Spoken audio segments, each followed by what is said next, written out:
Hi friends, welcome to A to K life styles. எல்லோரும் எப்படி இருக்கீங்க? நல்லா இருக்கீங்களா? நாங்கள்லாம் நல்லாயிருக்கோம்.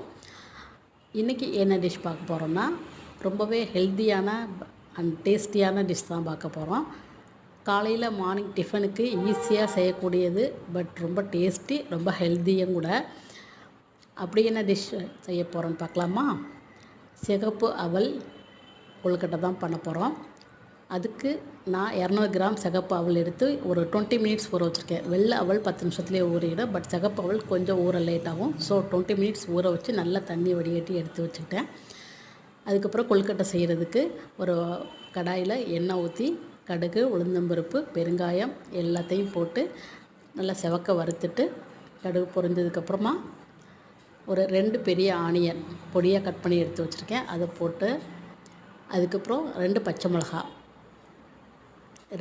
மிளகா கூடவே நல்ல தோல் சீவி துருவி வச்சுருக்க கேரட், அப்புறம் கருவேப்பிலை, இது எல்லாத்தையுமே போட்டு நல்லா வதக்கி எடுத்துக்கணும். நல்லா சாட்டட் பண்ணிவிட்டு வதக்கி எடுத்து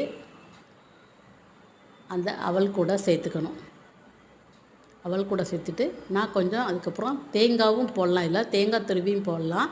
பட் நான் தேங்காய் பூ போடாமல் இன்றைக்கி பன்னீர் கொஞ்சமாக எடுத்து அதை துருவி எடுத்துருக்கேன். அதோடு துருவி சேர்த்துட்டு இப்போ நம்ம வதக்கி வச்ச எல்லா காயையும் அது கூட நல்லா சேர்த்து பிசைஞ்சு உப்பு போட்டு தேவையான அளவு உப்பு போட்டு நல்லா பிசைஞ்சு கொழுக்கட்டை பார்த்து பிசைஞ்சிட்டு இப்போ நல்லா கொழுக்கட்டை பிடிச்சி ஸ்டீமரில் வச்சு எடுத்துட்டோன்னா ரொம்பவே ஹெல்த்தியான டேஸ்டியான அவல் கொழுக்கட்டை ரெடி ஆகிடும். காலையில் ரொம்ப ரொம்ப ரொம்ப ரொம்ப ஈஸியாக செய்யலாம், ஹெல்த்தியாக இருக்கும். குழந்தைங்களுக்கு, பெரியவங்களுக்கெல்லாம் ரொம்பவே நல்லது. ஸோ ஒரு நாள் மார்னிங் டிஃப்ரெண்ட்டாக இதை செஞ்சு கொடுத்து பாருங்கள், உங்கள் குழந்தைங்களுக்கெல்லாம் ரொம்ப பிடிக்கும். நம்ம சேனல் லைக் பண்ணுங்கள், கமெண்ட் பண்ணுங்கள், ஷேர் பண்ணுங்கள், மறக்காமல் சப்ஸ்கிரைப் பண்ணுங்கள். பாய். நெக்ஸ்ட் வீடியோவில் மீட் பண்ணலாம்.